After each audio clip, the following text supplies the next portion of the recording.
Qual o papel da mitologia em nossa vida cotidiana? Quais as relações entre a jornada do herói e o caminho de Santiago de Compostela? Essas e outras perguntas são respondidas aqui por Jack Steron. Acompanhe.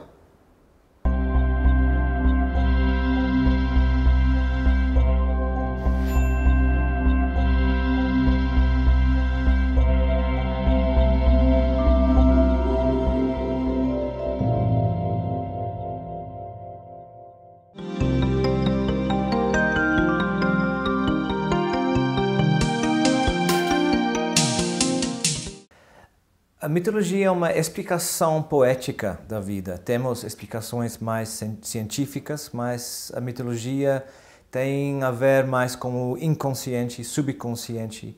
É uma explicação do comportamento do ser humano, dos padrões psicológicos, dos nossos hábitos como ser humano, que é uma experiência universal, mais ou menos.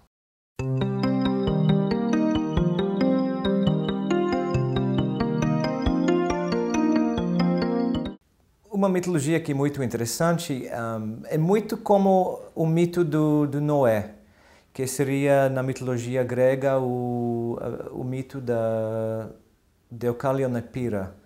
Também na época os deuses estavam com raiva dos seres humanos, com a arrogância deles. Eles destruíram o mundo. E depois eles criaram uma nova raça de pessoas com o Deucalion e Pyrrha. E para mim essa história é muito importante porque tem a ver com a nossa arrogância como ser humano, a nossa perda de ligação com a natureza, com o meio ambiente.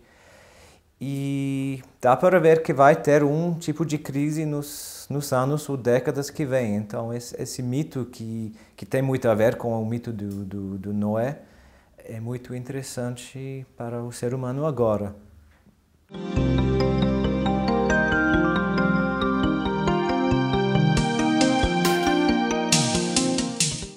Sempre tem positivo e negativo também. Então, muitas vezes os mitos que têm a ver com o amor, os mitos que têm a ver com o renascimento espiritual, que seria um dos temas mais importantes na mitologia, que tem a ver também com a jornada do herói, que é essa situação de realmente enfrentar a dificuldade, o caos, para depois renascer e ser um novo ser, para achar o ouro interior, ou a inspiração para realmente seguir a missão dessa pessoa, ou do herói.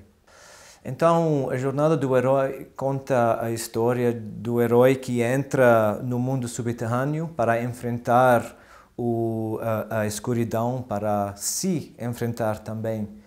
Então, o caminho de Santiago, nos processos que eu facilito lá na Espanha, eu faço um processo que dura 3 semanas. E cada dia, caminhando, dá muito cansaço, as pessoas estão fora da zona de conforto deles. Então, cria um desgaste emocional, físico, que é muito importante, porque depois, dentro dessas dificuldades, as pessoas entram realmente no subconsciente. Então, eles têm que enfrentar os limites, têm que enfrentar os aspectos da personalidade que impedem o crescimento espiritual. É assim, sempre tem uma confrontação interior com o ego, com os medos. Também sempre tem um processo de realmente renascer, de ver de maneira mais objetiva como que as emoções não sempre são verdadeiras, muitas vezes são percepções ou impressões de uma situação. E também como que os hábitos impedem o crescimento espiritual. Então cria uma maneira para realmente se ver objetivamente, para depois poder mudar o jeito de agir no mundo.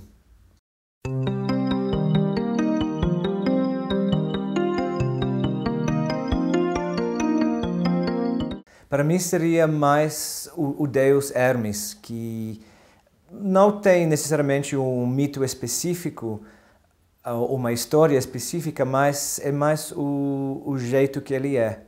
Então, na minha vida pessoal, eu sou Gêmeos, então Gêmeos é regido por Mercúrio, que é Hermes. Depois, Hermes é um viajante, ele é o deus de línguas, eu falo várias línguas. E também Hermes é uma espécie de xamã, ele é um guia que mostra possibilidades diferentes no mundo. Então, para mim, esse arquétipo de Hermes é muito importante, mas cada pessoa tem um arquétipo mais ou menos pessoal, um arquétipo com quem tem uma ligação forte. E também temos papéis na vida, como um papel de pai, de mãe, de empregado, pode ser, ou empregador. Então, esses papéis arquetípicos são muito importantes nas nossas vidas.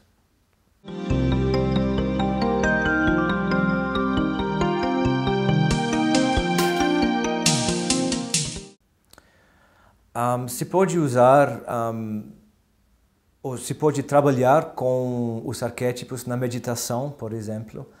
Muitas vezes os arquétipos têm símbolos ligados aos deuses ou às deusas. Então, imaginar esses símbolos dentro da meditação é muito importante.